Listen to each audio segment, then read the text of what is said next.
जवान बेटा पड़ा सो रहा है फजर के अंदर, बाप को शर्म नहीं आती कि उसको लात मार के उठाए? कमबख्त, अल्लाह का रिस्क खाता है, पड़ा सो रहा, खराटे ले रहा है।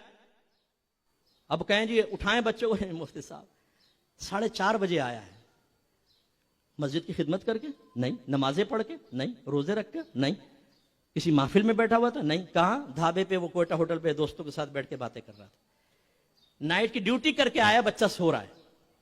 जब यही बच्चा आपकी निगाहों के सामने अज़ाब कब्र में मुब्तला होगा ना, फिर हम आपसे क्वेश्चन करेंगे कि तुमने अपने बच्चों के साथ दोस्ती की थी या दुश्मनी निभाई थी।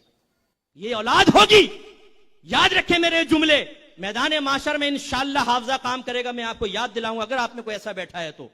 यही औलाद होगी जो अपने बाप का गिरीबान पकड़ के उसे अल्लाह की बारगाह में लेकर जाएगी और कहेगी कि अल्लाह ताला इससे हिसाब व किताब ले, मेरे इस बाप ने कभी मुझ पर सख्ती नहीं की, ना मुझे नमाजी बनाया ना कुछ।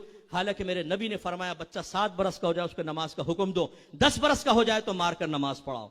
आपका अल्लाह आपसे कुरान में फरमा रहा है वअमुर अहलका बिस्सलाति वस्तबिर अलैहा ला नसअलुका रिज़्क़न नहनु नरज़ुकुक, अपने घर वालों को नमाज का हुक्म दे और खुद भी उस पर साबित कदम रहे। हम तुमसे रिस्क का सवाल नहीं करते, रिस्क तो हम तुम्हें अता फरमाएंगे।